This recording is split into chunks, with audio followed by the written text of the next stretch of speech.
Hi, in this week's video, we're going to take a look at the Omaha real estate market in 2021 and the impact of the pandemic on the past couple of years on the Omaha real estate market. And we're going to get started right now. Hi, my name is David Matney with Nebraska Realty. I'm a local realtor here in Omaha, Nebraska. Now, the goal of my channel is to help you buy, sell, or invest in real estate, or if you're looking to relocate to the Omaha area, to give you some idea what our area is like. Now, if you like that kind of content, hey, be sure to hit the subscribe button and go ahead and ring that bell for notifications so you're notified each week when I post a new video to the channel. Now let's jump into today's topic. All right, this first graph is going to show the number of monthly closed transaction each month. And we're going to look back and compare 2019, 2020, and 2021. And you can see that our market has a seasonality to it, meaning that most of the transactions occur over the summer months, and then it tapers off in the fall, and then January and February it starts ramping up till the spring. All right, in this next graph, we're going to look at the total number of closed transactions in the Omaha area. And you can see that last year, 2021, was a record year. We had the most homes sold at 15,499. And the previous year was another record, but we even beat 2020's record in terms of number of closed transactions. And then you can see 2019, we had 13,736 transactions, and 2018, we had 14,000 transactions. So you can see that even though the pandemic is out there in 2020 and 2021, we're still selling, in terms of number of closed transactions, more homes than we've ever sold before. And then here's another important point to consider. There's a lot of sales that occur, especially in the high-end luxury market, that don't even hit the MLS. This reflects the MLS, but keep in mind, with a lot of custom builders, those homes are off market. But in terms of the number of closed transactions, last year was a record year. Okay, this next graph shows the monthly closed transactions in terms of sales volume. And it shows the number of existing sales versus the number of new construction sales.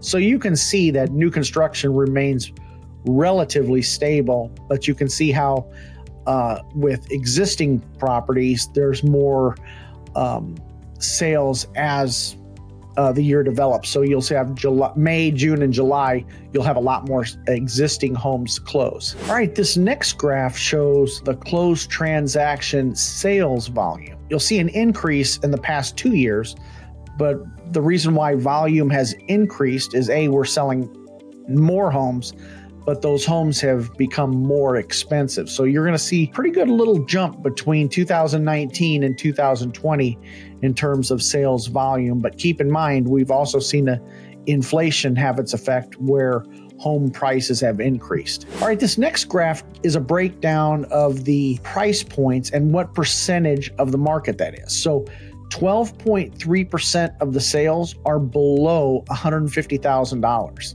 And you can see the vast majority of the transactions between $150,000 and $250,000, that represents 36.2% of the sales. And then you can see on the upper end, above $450,000, that represents 12.2% of the sales. But keep in mind, there's a lot of custom builders out there that those homes don't hit the MLS. So that green number is actually larger. This next graph represents absorption rate by price range. So you can see that 150 to 250, there is very low supply of homes on the market throughout last year.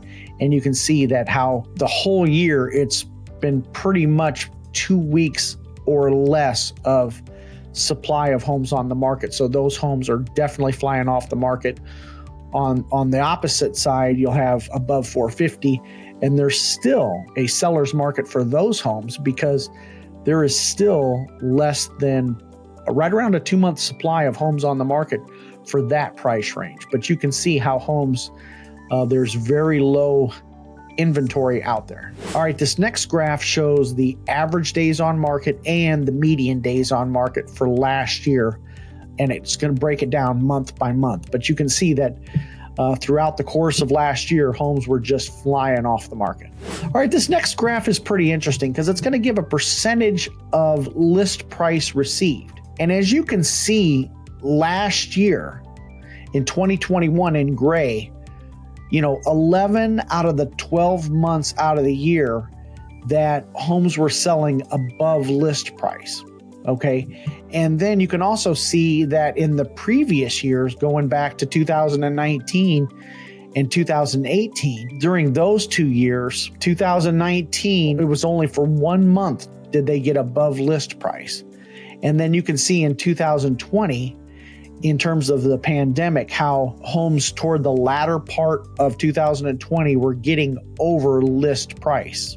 Okay, so I think this is kind of interesting in terms of it just reflects the seller's market. All right, this next graph shows new construction compared to existing. It's going to give the average sales price for existing and the average sales price for new construction. And then it also is going to show the median sales price. So you can see back in 2018, the median sale price for existing was $182,000. And then you go back to last year, the median sales price was $235,000. And then look at new construction. Back in 2018, median sale price for new construction was $318,000.